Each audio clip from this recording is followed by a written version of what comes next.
Now coming to the next type of ligands, that is the last one, that is your chelating ligands or chelates. What I said?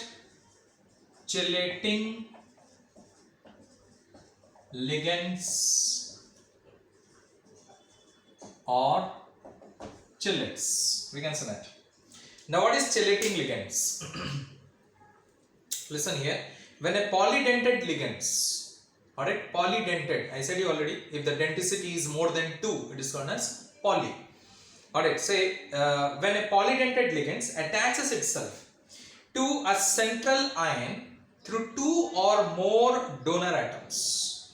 Alright, when a polydentate ligands attaches itself to a central metal ion through 2 or more donor atoms in such a way that it forms a 5 or 6 membered, that is a ring with a central ion. Along with the central ion, it forms a 5 or 6 membered ring.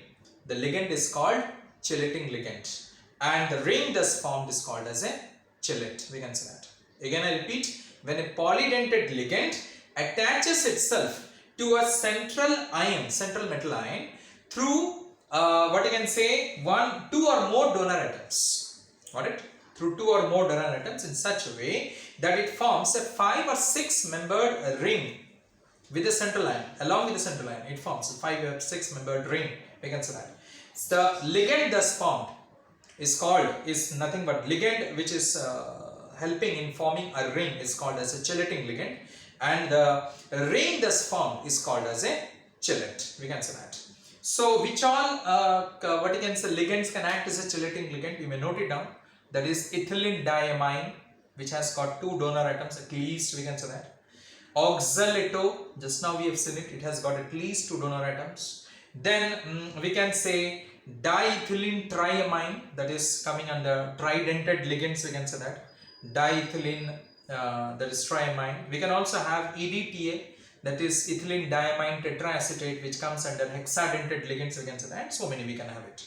Clear? So we can have ethylene diamine, we can have oxalato, we can have diethylene triamine, we can have EDTA. Got it? So in this way we can have different types of what you can say ligands which are coming under polydentate ligands and which forms a chelating ligand also. Let me write it and show it to you. Alright, let us say I have taken here copper. Now this is the donor atoms, we can say, like NH2, we can put here NH2, another NH2, another NH2. Alright, now how I will form a ring? Now see here, CH2, alright, and here it is another CH2 in this way. See, it forms a ring here. Clear? This NH2, it is clear. So here also same thing. I will do it here CH2, then here CH2, this. So it forms a ring, we can say that. It forms a 5 or 6 membered ring along with the central metal ion, we can say that. So you can see it here, it forms a closed ring. So hence it acts as a chelating ligand, we can say that. Now generally the valency or the oxidation state of copper is how much? It is generally 2, we can say that. So it is 2 plus, we can say that. So another simple ion can be attached to it, whose also valency can be, or oxidation number can be 2, or we can have 2 monodentate ligands also attached to it here. Like suppose we can have Cl2 here, Br2 here, got it? We can have our OH whole twice here, we can have it, got it? Because try to understand, here 2 plus means we need 2 minus, then only the compound will be neutral. So 2 minus means we can have 2 chlorine, 2 bromine, 2 iodine, 2 hydroxyl, in this way you can have it. Alright, or a particular bidentate ligands also we can have it there. So whatever it is, we can write this one in short in this way, CuEn whole twice. See, En whole twice 2 plus. I said you that instead of writing ethylene diamine, I can write in short in this particular one. So this acts as a chelating ligand. And this is what I have written. It's a complex ion I have written it. What complex ion? A cationic complex, we can say. See, positive charge is a cationic complex. So simple ion, I said you already, it will be attached here. Correct? Clear? A simple ion which can be attached here. So in this way, it acts as a chelating ligands. This particular one, we can say. Now, next, this is the type of ligands. We have completed the denticity of the ligands and the different definitions which are involved here in this particular chapter in the beginning. That is, what is the central metal ion, what is the coordination number, what is oxidation state, all these things we have discussed. Coordination, polyhedron, and so many other we have discussed. Now we'll come to the Werner's theory. We can say that very important. I said you that is Alfred Werner is the father of coordination compound, we can say. So Werner's theory. So actually Alfred Werner, what it is that he prepared and isolated several complex compound. Not only prepared, he isolated it also. That is several compounds by the action of ammonia on cobalt chloride. Alright, what I said, Alfred Werner prepared and he isolated several complex compound by the action of ammonia on cobalt chloride. And also he characterized this as follows according to its color. But he did not say from where he got this particular color. How this color he got it, he did not explain anything about it. Alright, that we will be studying in CFT, another theory will be there, that is crystal field theory, will know about it. Alright, but Werner did not say how he got this particular color. For example, suppose if you take COCl3, alright, cobalt chloride I said, na? So COCl3.6NH3. Alright, so Werner said that it behaves as a yellow color. Alright, and he named this color as, according to that particular time, now yellow is the English word, so he named it as Lutein complex, L-U-I-T-E-O, Lutein complex. Alright, similarly, if you are having COCl3.5NH3, alright, COCl3.5NH3, then Werner said it is purple color. Alright, he called it as, he said that it is purple color, and the name which he gave according to the color is nothing but purpureo, P-U-R-P-U-R-E-O, purpureo complex. In this way, we had got a green complex, we have got a violet complex, depending upon the number of, that is, ammonia molecules. We are having 6NH3, 5NH3, 4NH3, 3NH3, we will be having it. And this is same cobalt chloride I said, na? He passed the ammonia through cobalt chloride. So in this way, he prepared the different compounds, the coordination, the complex compound, he prepared it and isolated it, and based upon the color, he gave the name. For example, I said this is, he called it as, it is yellow color, he called it as lutein complex. It is purple color, he called it as purpureo complex. Similarly, COCl3.4NH3 is green color, he called it as Preseo complex, P-R-A-C-E-S-E-O, P-R-A-S-E-O, Preseo complex, he called it as. Similarly, COCl3.4NH3, if you take it, it is violet color, he called as Violeo complex, V-I-O-L-E-O, Violeo complex. So based upon this color, he gave the name. Alright, now he further studied in details about this particular compound, because as I said, he was the first person to study about this particular compound, that is coordination compound, and he gave his theory. So there are certain postulates for this particular theory.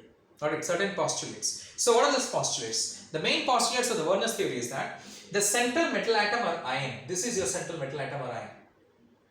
Alright, now let me tell you, this particular form which I have written it here, now this formula was given by Werner, but the modern coordination compound, we don't write the formula in this way. I'll tell you how we are writing the formula, or I can tell you also what is the problem.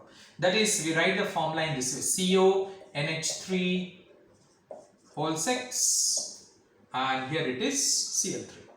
We write it in this way. Similarly, CONH3 whole 5, and it is here Cl3, we write it in this way. The modern, what you can say, representation of the coordination compound is this, but Werner represent the coordination compound in this particular way. He wrote the formula in this way, and he also gave the what you can say, name of this particular complexes based upon its color, as I said you already, and he gave us some postulates. Werner's, that is theory, gave us some postulates. He studied the compound in detail, and he gave us some postulates regarding it.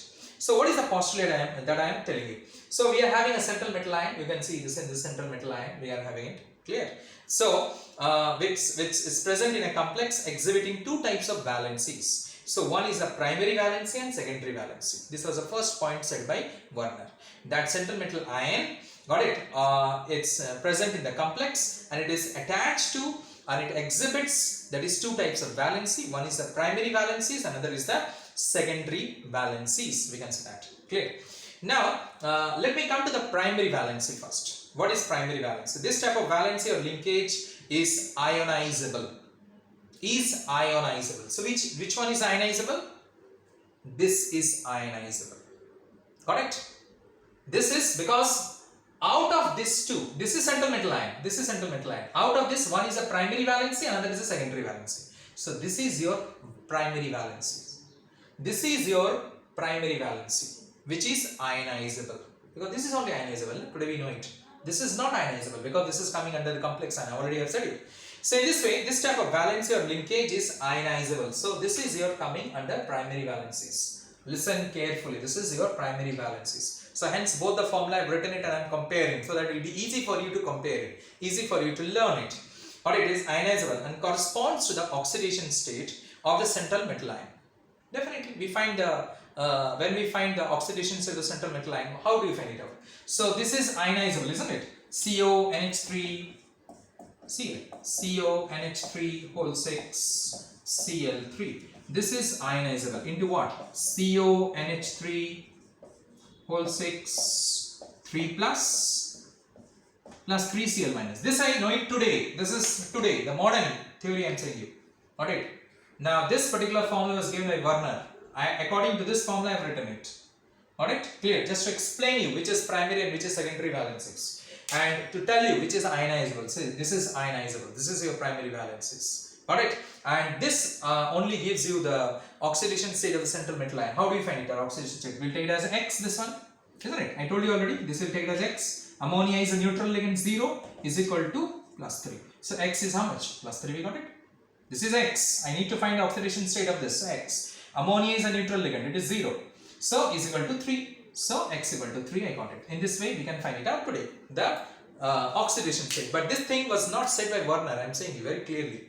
This thing was not said by Werner. This formula was also not given by Werner. This formula was given by Werner. Got it? So this type of valency or linkage is ionizable and corresponds to the oxidation state of the central metal atom or ion. We can say that. It is always satisfied by a negative ion. Definitely, I have written it's negative ion. Got it? And the primary valencies will be showing it by nothing but a dotted line. When we represent the primary valencies in the what you can say coordination polyhedron, I will draw the structure now. After this, after telling you the postulates, I will draw the structure. There you will see the primary valencies are represented by dotted line. Got it? Clear? Now the ions attached to the central metal ion through primary valencies can ionize in solution. As you can see, it is can be ionized. So these are the primary valencies according to Werner. This is the primary valencies, which is ionizable, which will be represented by a dotted line. We can say that.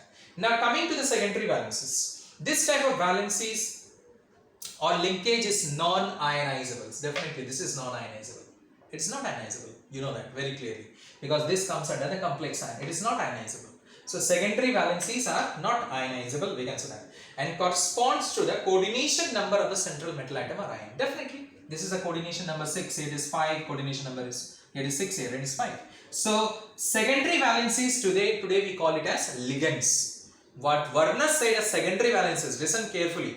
Today we call this as ligands, isn't it? This is a ligand, we can say that. And this is a coordination number. So Werner said that this type of valencies, that is or linkages, are non-ionizable and corresponds to the coordination number of the central metal atom or ion. Every central metal atom ion has a fixed what you can say number of coordination number. We can say that fixed value of coordination number, and it has got a fixed number of secondary valencies. Got it? It has got a fixed number of secondary, like it has got 6. It's the secondary valency. Here it is. You can see 6. Here we can see it is 5. Secondary valencies is 5. Here the primary valencies is 3. This is ionizable and this is non-ionizable. Got it? Just I'm comparing it so that it will be easy for you to say. But this formula again I say it's given by Werner. This is not given by Werner. This is the modern one. Got it? Werner said that this has secondary valencies. Today we call these secondary valencies as ligands. We can say that, which is non-ionizable. Got it? We can refer to it so that it can be easy to understand it. Got it? Now secondary valencies is being shown by what you can say solid lines. When we will draw the coordination polyhedron, you will see the secondary valencies. I will show it by solid lines, and the primary valencies I already said you. I will be showing it by dotted lines, which is ionizable. Got it? Which corresponds to the oxidation state of the central metal ion. But secondary valencies corresponds to the number of what you can say coordination number. Secondary valencies. Now, central metal atom or ion has tendency to satisfy all its primary and secondary valencies. Definitely, central metal atom will not only satisfy this was said by Werner. Again, I repeat, not only satisfy the primary valencies but also its secondary valencies. So, in order to meet the requirements, what the central metal atom it does is that it gets attaches itself. In order to meet the requirements of the primary and secondary valencies, what it does, it just attaches itself, the central metal atom or ion, through what you can say that is nothing but the coordinate bond, we can say that. Clear? Out of which, that is here the coordinate bond was said to be as the negative ions by Werner, and out of this negative ions, one is ionizable, another is non-ionizable. Again I repeat, the primary valencies is ionizable, but the secondary valencies is non-ionizable, because central metal atom, it arranges itself, got it, in such a manner. So how it arranges itself? It attaches itself to the primary and secondary valencies, got it, by what you can say that is a bond, we can say that. Clear? Here there is some of the negative ions play a dual role, and such ions do not ionize in the solution. Yes, this is also this what you can say the secondary valencies. Here it is ammonia I'm taking. So Werner said that these secondary valencies can also be negatively charged ion. It is also possible. We have read it. The ligands can also be negative. Alright, it can also be anionic ligands. Alright, yes. So hence it plays a dual role. Dual role means if this is negatively charged ions, it is neutral here. Here ammonia is neutral, no doubt. But suppose I can take it Cl also here, I can take Br also here, I can take OH also here, I can take which is negatively charged ion. So this negatively charged ion which is attached to the central metal atom plays a dual role. Dual role means this also is negative, this also is negative. Let us say. Here it is not negative. Again I repeat. Here it is neutral. Let us say that here a negatively charged ion is there. So this negatively charged ion plays a dual role. Alright. So this also negative, this also negative. In one case, one negatively charged ion plays as a primary valency, which is ionizable. In other case, the negatively charged ion behaves as a secondary valency, which is non-ionizable. But here again I repeat, the formula which is the example which Werner has given, here it is nothing but is a neutral in nature. But Werner said this, that if it is another, what you can say, some other secondary valencies is attached, and if it is negatively charged, then it plays a dual role, we can say that. The secondary valencies are directional. Already I said it, that ligands always give the shape to the molecule, which is called as coordination polyhedron. You have read it. The shape can be tetrahedral, can be octahedral, can be square planar, can be trigonal, bipyramidal, and so on. It can be. So secondary valencies are directional. These secondary valencies are directional, and they give the shape to the molecule. We can say that they are arranged. They arrange themselves, they point themselves in a three-dimensional space to a definite direction, we can say that. And the primary valencies are non-directional. These primary valencies, these are non-directional. But the secondary valencies, according to Werner, is directional. And these secondary valencies only gives to the shape to the molecule, because they point in a particular direction in space, in a three-dimensional space. So Werner said that we are having a complex molecule, got it? And this molecule has got a central metal ion which is satisfied by primary valencies, secondary valencies. Primary valencies is ionizable, but secondary valencies is non-ionizable. Primary valencies determines the charge, that is your oxidation number of the central metal ion, and the secondary valencies determines the coordination number, we can say that. Clear? So primary valencies is represented by dotted line, and secondary valencies is represented by what you can say solid lines. Primary valencies, secondary valencies, if at all they are negatively charged, then they plays a dual role. Got it? They play a dual role here. Got it? Here. So, and they arrange around the central metal atom in such a way that where the primary valencies is non-directional in nature, but the secondary valencies is directional in nature, and that gives to the shape to the molecule. We can say that. Clear? So, in all these postulates, anywhere you haven't learned anything he said about the color of the complexes. He did not say anything on the color of the complexes, but he named the color. We can say that the complex ion, he named it, as I said, lucio, purpureo, then that is violet was vilio. We can say that. Clear? That is, we can say, and green was presio complexes. In this way, he named it, but he did not say how he got this particular name, how the color we got it, and all these things. Now let me take an example of this and show you the shape of the molecule. Let me take the example of COCl3.6NH3 and how it was arranged according to Werner. The primary and secondary valence is how it is arranged, because I said this gives the shape but this does not give the shape. So this will be represented by a solid line and this will be represented by dotted line. Now here 6 what you can say secondary valences is there. Already I said you the shape will be what? Octahedral. So I need to draw an octahedral shape. Alright, see the solid lines, I am drawing it first.